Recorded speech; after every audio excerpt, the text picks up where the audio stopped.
I'm Yvette Rogers, Outreach Coordinator for Celtic Colours International Festival.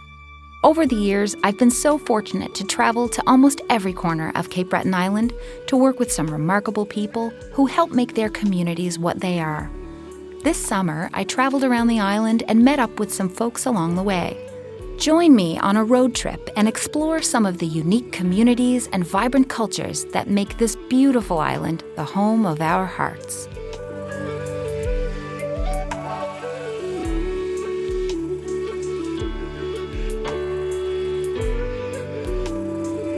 At the heart of Cape Breton Island is the Bredor Lake, a vast saltwater estuary known as an inland sea that stretches more than 1,000 square kilometers.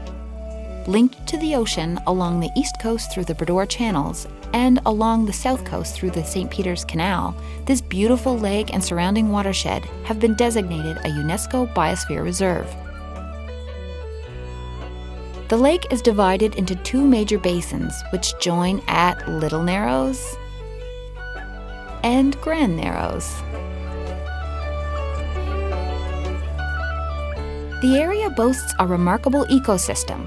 Framed by many rural communities, the environment provides not only the wildlife to sustain human life, but also the haven for culture and tradition to thrive.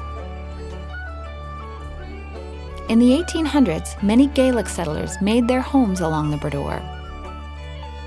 In the community of Iona, a visit to the Living History Museum Balnangale or Highland Village provides a unique immersive experience. Here you can learn all about the history of Nova Scotia Gaels. The Mi'kmaq relationship with the Bredor Lake stretches back thousands of years, and the First Nations communities of Waikoba, Wangmakuk, Budladek, and Eskasoni are all situated along these shores. I visited Kieran from Eskasoni Fish and Wildlife to learn more. I asked her about a concept I'd heard of called TwoEyed Seeing. TwoEyed Seeing is seeing things from a Western perspective and a more like Indigenous perspective. So it's taking those perspectives and ways of learning and ways of knowing and using the positives from both sides to make it even better, rather than just saying this side is better than that side, or they both have good perspectives, but if you use them together, I think it would just better the relationship that you have with the environment or with anything that you do. So it's really just, it's a guiding principle is what it is. It's again knowing that you're not better than anything else here. Like, these aren't just numbers. Everything around you is not just numbers. If you don't just put price tags on things, everything's connected. They're all here for a reason, whether we know it or not. And it's not even just a guiding principle. You have to take action on it as well.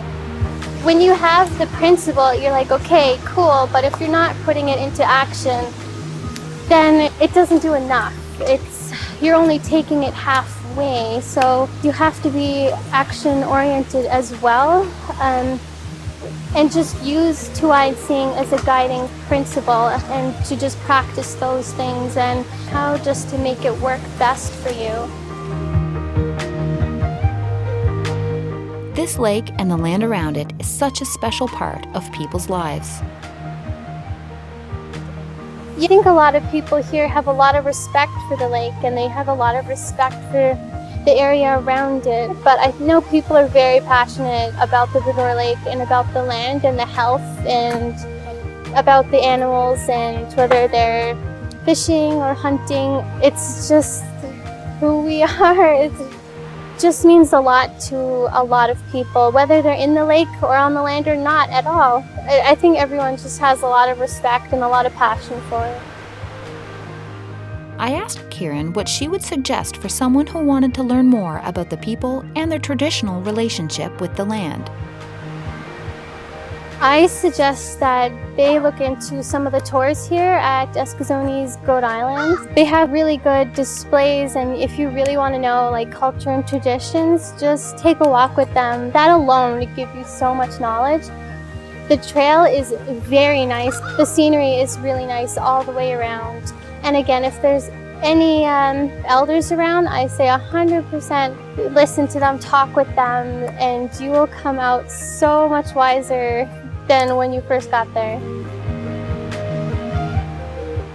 Just be with the people and be in nature and be open-minded to everything and be open-minded to learn and to see things differently and just get a new appreciation for everything. Kieran, thank you so much for your time and your knowledge and sharing with us your beautiful community. Oh, thank you so much for having me and chatting with me. I ended my day on the southwest side of the Brodeur Lake at Budladek First Nation, overlooking the historic Mi'kmaq gathering place of Chapel Island. There is an element to this lake that is difficult to describe. There is something special about this place, a sense of healing perhaps, that simply has to be felt.